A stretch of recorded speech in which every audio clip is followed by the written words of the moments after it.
J made it, motherfucker.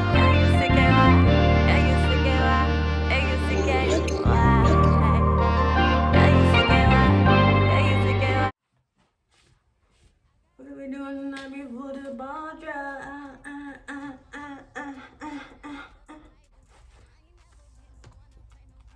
Am I short? There we go. I'm not short. I'm not short at all. What's up, y'all? It's your girl Lucky, and we back with another video. So yeah, y'all. How's y'all day going? I hope it's smooth. I hope ain't nothing going on. I hope it's going. Hope y'all find your little boo. Hope y'all kicking it. You know, hoping y'all got that getting that bread today. You know, me. I'm big chilling because I got some stuff going on with the job, and so I'm chilling today. Yeah, y'all, it's Capricorn season, big Capricorn season. You already know how this go. Big Capricorns. If y'all a Capricorn, put that down in the comments. It's our season. Tell me what y'all birthday is. It's the big January 9th over here. January 9th. But yeah. It's Capricorn season. I'm excited. I don't know. I've always gotten along with every Capricorn I know. Like, me and Capricorns, we like this. Like, I'm cool with like Cancers, Taurus, Pisces, but me and Big Cap, we always been locked in. It's crazy. Yeah, but that just brings me to the fact that yesterday was a real one birthday. Yesterday was a real one's birthday. Say real one, I'm talking about my boy Roneill Slaton. My boy is up in heaven now, but he would have been 27 yesterday. And he left me when he left me. He left me when we was, I believe I was 23. I was 23 and he was 22. So that's when my boy left me. Anyway, so this story time is gonna be dedicated to him, just how we met, what shit we went through, really just that.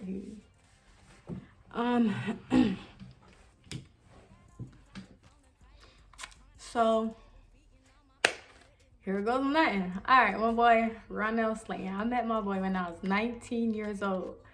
I was in trade school. I was at the Gainesville Job Corps Center. That's where the kids go who don't finish high school and need an education, or they picking up a trade. Blah blah blah. It's you know you get in. It's free. You know, if you ain't got no loot like that, it's free. Pick up a trade, finish high school. That's where I was at. So I remember one day, you know, I was in school to be a nurse. So I had my scrubs on. I was cute. My hair was straight at the time. Had my little ponytail. Had my little scrubs on. Bad. Yeah, I was bad. So one day I was walking across the campus back to my dorm because everybody had their own little dorms. I walk into my dorm. I think I was probably with my roommates, probably by myself. I don't know. Whatever. But I was walking to my door. And then I hear somebody say, "Hey, my boy like you." So, you know, niggas be talking. They talk. I just keep walking, and then they say it again. I turn around, and I see some boys. Don't know what boy. I don't know. There was too many boys. I had this best friend. I had a best friend named Deja. And I think Roneill, he was kicking it with this boy named Robert. They was new to the school. We been there for a minute. I don't know how we began kicking it, but somehow we began kicking it, and it was like we clicked. Like he was for a little bit there, we was attached at the hip. And you know, at the time, I mean, of course he liked me, because what's not to like? Like, I'm a lovable person, but it was much more than that. Like the relationship we built, it was, I don't know, insane. You know them friends that you just never fall out with? I mean, of course, you know, we did shit. Well, I didn't do shit. He did shit to get on my nerves, but them friends that you just never fall out with, like, y'all never have like no tension, no crazy stuff like that. Like y'all just like to like have fun together. And that was me and Roneill. We just like to have fun, laugh, and we came up with this story together, saying that we was actually friends in kindergarten, and we met at the playground. So we would tell everybody in school that story. They'd be like, "No way, y'all did not." Like, "Yes, we did." I go call him right now. Did we meet in kindergarten? He'd be like, "Yeah, that was our inside joke." And a lot of people really believe that we met in kindergarten, but it was not true. Sorry for ruining the joke. But yeah, that was one of my best friends. So in school, it was cool. That was my best. That was my best friend at school. One of my real best friends, because you know some people was a little,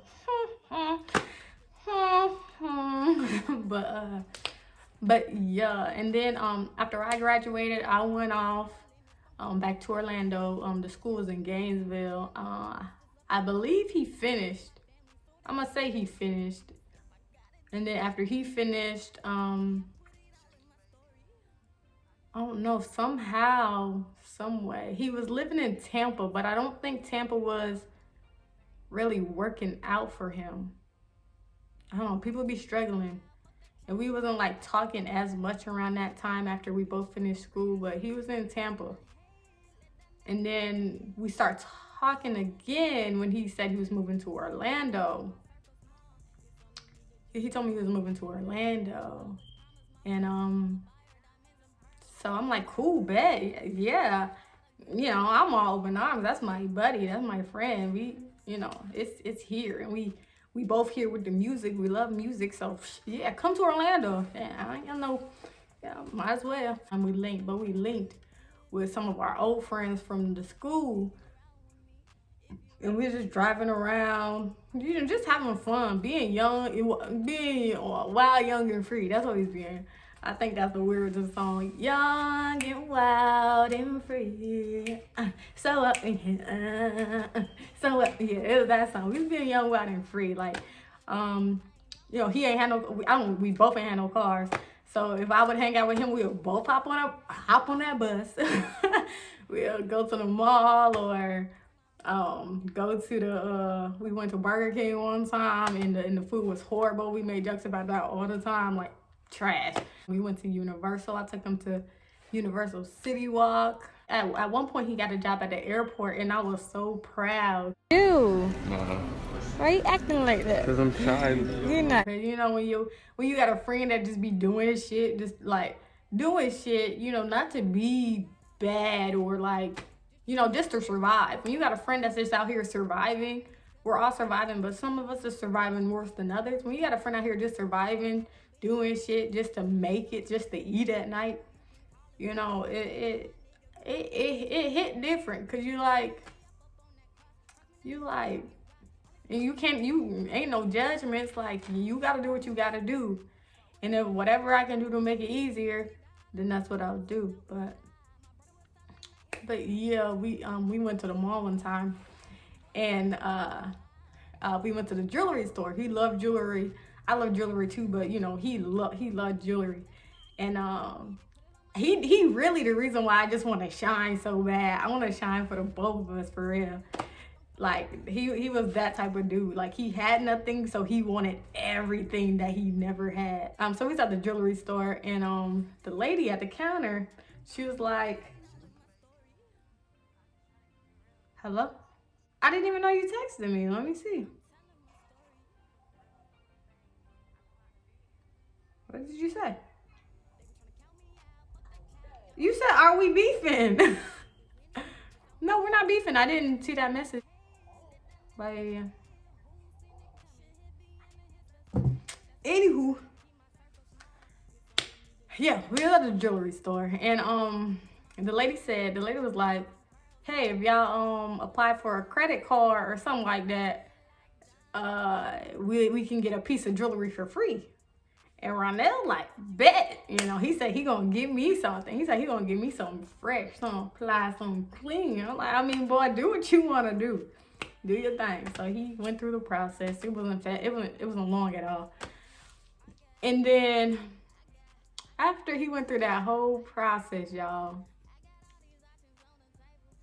she showed him the items that he could receive, like, and and it was all bullshit. All the items was bullshit.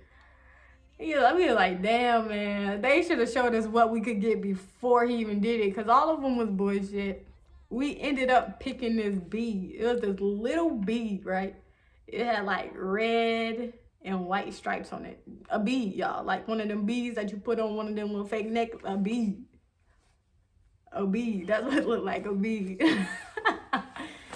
And he gave it to me. And like it didn't matter that it was just a bead, y'all. Like, I don't care if it was a ring. I don't care if it was a Skittle. It was a little bead, but he gave it to me. He went through that process to give me something. He gave me a bead. And I still got it. I still got it somewhere. I know I have it. I would have to think, really. I think it's in one of my wallets or something. But I still have it. I still have everything that he's given to me, except for these AirPods. He gave me some AirPods one time, and I was so mad when I lost them. I was so mad. But yeah, he gave me this bead, and I'm gonna cherish the bead forever. Like, everything he's given me, he gave me a bead, he gave me a necklace. The chain broke to my necklace, but I still got the the jewel or whatever it is, the piece, because it had Capricorn rhinestone in it. So yeah, and then I lost the AirPods. But yeah, so we spent all that time together, and then I don't know. I mean, I do know why. He was on the news. He went to prison. He was in there for I don't know how long, for real. They sent me something that I could like put money on his thing to call him on his phone. Whatever. I don't know how prison work. I don't know how these things work. So I was like, dang, I said, I'll just go up there. Like, I just wanted to see if he was okay, what he was doing, what could I do. And then, but the first thing I did, I put money on his thing so he could call me. Yeah, I don't know how that worked. I don't know who gave me his number. I think it had to be his family or something. One of his family members. I don't know. But he called me. And yeah, I ain't never got no call from prison before. So they said, the little thing at the beginning of the phone call. I remember this because I was at work. I was working at Walmart, and my friend D, I was like, how do it even work? How do I put money on the phone? Like, because I know she knows stuff like that. She dealt with niggas in prison and stuff like that. So I'm asking for advice. I'm like, how do I even do it? So yeah, he called and it came on. And just to hear his voice, y'all, I was so like happy and sad and like I'm like, nigga, what happened? Like, why? I was like, why, y'all? But it didn't really matter at that point. I was just happy to talk to my friend, hear his voice, hear that he's okay. And at that time when I actually was talking to him, he was supposed to be getting out soon. So that was even better. I was like, okay, he getting out soon. So he was like, don't worry about coming to the jail. I don't want you to, don't worry about coming to the prison. I don't want you to see me in here, blah, blah, blah. I said, are you sure? Because I will go. And he's like, that's fine. I'm getting out soon. He probably got out in like a month or two. And I was like, okay. So I'm putting money on his calls. I'm like, he calling me, we chatting it up, and then at the end, I think at the end of every phone call, they be like, "That 5 minutes left," something like that, something like that. And like every time I be like, "Damn." Yeah, I always had money like that. They just keep putting money on these phone calls. But when I had something, I'll definitely put it on that phone call. And this man, he was in prison writing songs. He wrote me like 2 songs, probably more, but 2 songs that he actually sent to me. Actually, the first time we was on the phone when he was calling from prison, was he wrote a song, but it had the "Cater to You" beat on it, cause he know I'm a huge Beyonce fan, and he like sang that whole song to me, and I was in tears, y'all. It was everything. If a person can write you a song, I don't care if it's your friend, your boo, your family, if they can write you a song, like, that's a whole different level to me. Like, I feel like everybody I wrote a song for, y'all, like that shows how much I care for real. That's how I feel. But yeah, and then my boy, that time passed, he finally got out. And then we would link up like every week. And there was one week where he wanted to do something real special for me. He has a little money. I don't know how he got it, but somehow he got a little money on a card. And he was like, and he wanted to get a hotel, just spend time, because he wasn't living anywhere at the time. He was in homeless shelters and shit like that. He wanted to book a hotel. And I was like, okay, cool, we can do that. And so we put up to the hotel. It was real nice. It was a real nice hotel, y'all. He was so excited. And this man forgot. What did he forget? He forgot the card. He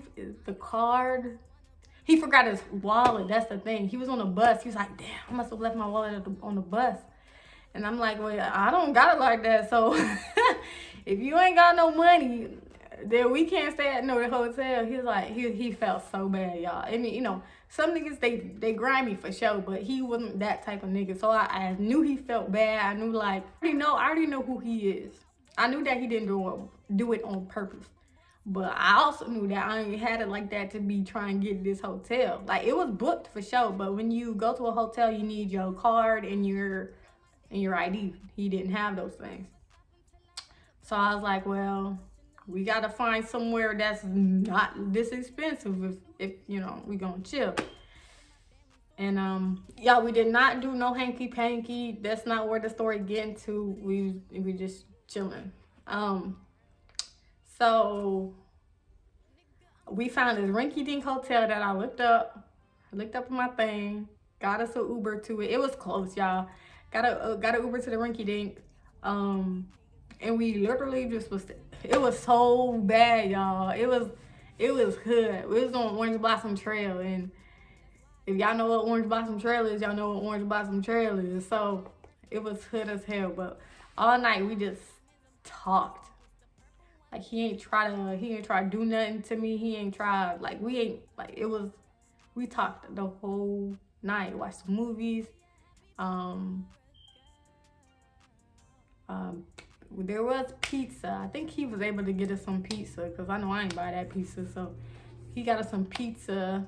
Like, that's my boy, like, for real. Like, so the weeks leading up to his passing, like, we would hang out at least once a day every week. So we hung out for like 3 weeks. 3 weeks. One day out of every week. So it was like 3 weeks. So we hung out 3 days before his passing. And the last time we hung out, one of the times I don't remember. And it's sad because when like he first passed away, I literally remember every moment vividly. But I know one of these times he took me to the movies, and we was watching this movie. It was called Ready or Not. And we was in there watching the movie, and he he fell asleep. He fell asleep on a movie. I'm like, Roneill, why are we watching this movie? But he told me like he can't sleep, he hasn't slept, like, and it was sad, you know. So I was like, okay, well, I ain't gonna make the boy stay up, and but he couldn't. He said he don't get to sleep, and he felt safe with me around, so it was like, okay, boy, go to sleep. But then we had to end up leaving anyway because I had to like babysit or something, so we couldn't even stay to finish the movie anyway. The second time we hung out, he came to my house, and we was just on the patio, just writing songs, writing music. Damn, this a long video, but it's gonna get cut. We was just on the patio writing music. We didn't finish the song, but we wrote the song, and he was just like, he said he got 2 different flows, and he hit me with the first one. I was like, nah, you can do better than that one. He hit me with the second one, and I was like, yeah, that's it. That's it. And we just had so much fun just laughing, recording it on our little Android phones. And I think I had an iPhone, but it was it was back in it was an old iPhone. And we was recording it, we just having a ball. And he asked, I was like, you want something to drink? He said, what you got? I said, I think we got some juice, I think we got some water. And he was like, let me get some juice. I said, boy, you need some water. He was like, I don't want water. I said, right now you better drink some water, because he like took like 2 buses, and then he walked the rest of the way to my house. I'm like, in my head, I'm like, you dehydrated, you need water, you don't need no juice. He said he don't want water. I said, boy, you ain't get no juice, so you better get this water. But he ain't drink the water. And like looking back, it's like, girl, you could have just gave that man some juice. You was doing too much. I do too much sometimes, but I wasn't thinking, I wasn't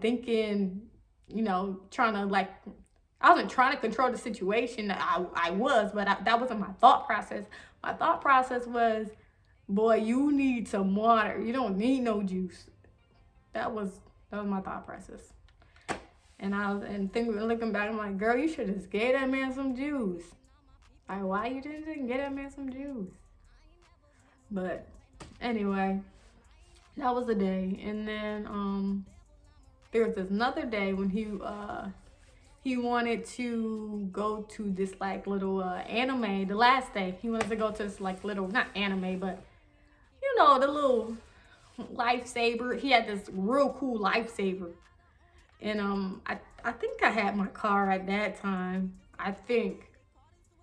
And he had this real cool lifesaver, and he wanted to go to one of them stores to see how much he can get for it. And we went, and they was trying to give him something bogus or whatever. And we came back out, and we was just playing with the lifesaver. We was just having fun. When you with somebody you can just have fun with, y'all just be having fun no matter what y'all doing. It's like we kids again, back in kindergarten at that playground, like we was telling people. Like that's how it felt every time we would hang out. Like we're just kids having fun. That's how it felt, for real. So that happened, and then he had like a whole bunch of change. He wanted to go to the Publix to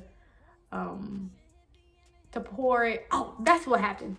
I was driving with my sister that last time, I believe, and I seen him. I know him from anywhere. I seen him, and he that's when we picked him up and brought him to that store, and we took him to the Publix so he could exchange his change. So I was with my sister that time. So my sister got to meet him, and from what she told me, she loved him too. Like I got her own hoodie with his face on it too. Like he was just lovable, y'all. He was. So we did that. Took him back to where he was staying. He was staying at some hotel or something with some people. At the time, I didn't know what people, but after everything was said and done, I found out who he was staying with. But that's besides the point. So after that last time, y'all, that was the last time I see my friend, y'all. Exactly a week later, I was at one of my friend's house. I was spending a night at my friend's house, and I woke up, or I got a phone call. I got a phone call real early, um, and it was from another person I knew, and he was like, "Did you hear?" I said, "Hear what?" He was like, um, it looked like Roneill. You know, they said, because he was on probation, and for some reason he was in Tampa, and at nighttime, don't know where he was going, what he was doing. Um, from the news, from the papers, it say they said that he was breaking into people's vehicles. That's what it said. I can't say if he was or if he wasn't. I wasn't there, right? But I know around that time, um, he was telling me that he just really, like, he wanted to see his family, but he couldn't see his family because he was on probation in Orlando, so he wasn't able to go to Tampa. But I guess he went to Tampa. He didn't tell me. That's the thing. Like, I don't know why he wouldn't tell me, and then I would be able to probably talk some sense into him, like, boy, you can't go to Tampa. But I wasn't informed. He went to Tampa. They said the police caught him at night. He was like burglarizing cars or whatever, and they said that he seen the police coming, and they said that he shot himself. That's what they said.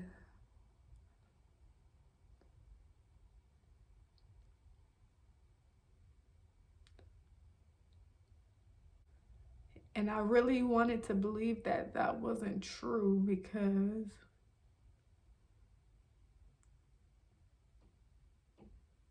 it just hurts. Because I know one of these conversations that we had, he was like, if he ever had to go back to prison, he said he would just end it all. And when I heard that, I was like, like, that can't be true.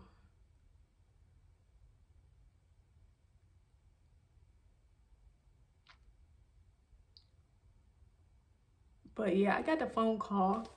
And I got a phone call, and I don't want to be sad. This is a sad moment, but I'm not sad anymore. Like, I knew the struggles he was going through here on earth. So I'm just hoping that he's happier where he is. But I got the phone call, and she was like, they were like, right now he died, blah blah blah. I'm like, what are you talking about? He was like, it's on the news, blah blah blah. I'm like, so I'm looking it up. I'm like, this can't be. I'm on the stairs, like, and she was just renting a room. So I left her room. I went to go sit on these stairs. The stairs they had. You know, there are other people in the house. I don't know if anybody heard me or whatever, but I'm on the phone, and then I'm searching through my phone trying to figure out. And I'm like, this can't. How do you know it's him? How do you know it's him? And because the article, it didn't have a name on it. I was like, how do you know? He was like, because I guess somebody that the boy I'm on the phone with and Roneill had a mutual friend, and I guess one of them told the boy, and they told the boy that Roneill said he was going to Tampa and all this stuff. I'm like, well, he ain't tell. We've been hanging out. We've been talking every week, and he didn't tell me this not one time. And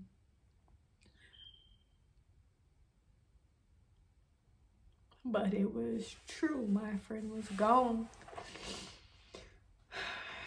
And it was a hard pill to swallow, because it was like, you know, them people that just make you feel like you're just the greatest person in the world. And like, he made me feel that way. And I tried my best to be everything that I could to him. A friend, a role model, shit, even a mother sometimes, because his mother was on some other stuff. So it was like a person that's all these things to me. It's going like that, right? So yeah, so fast forward, you know, I'm trying to figure out his tombstone. So his grandma messaged me about his tombstone and how, you know, it's gonna be expensive and blah blah blah. And I'm like, well, shit, I need help. So I scraped up a couple $100 to help with his tombstone and make sure what they want his tombstone was on his tombstone, and moved forward, went to his funeral. I wrote a song for him that I sung at his funeral, and I could barely get through it because I was so sad and so emotional. And then back to his funeral, was like, we arrived there, but it didn't start yet or something. And my mama was hungry. My mama came with me. So we went to the thing. We went to get some food, and the line was taking forever. And I'm like, dang, the funeral about to start. We gotta get back to the funeral home. So we finally got through the line, went back to the funeral home, and by the time we got back, because there was an open casket, but by the time we got back, they was about to close it.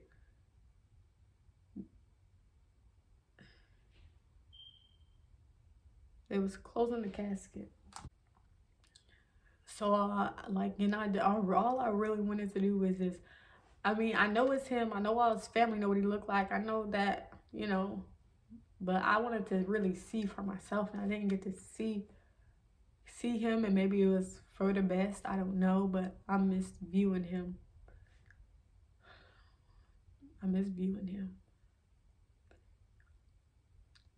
Anyway, so I sang at his funeral. It was shaky the whole time, but everybody really enjoyed it. All his family was asking me to send them the song or whatever. We went to the burial grounds where they put him under there,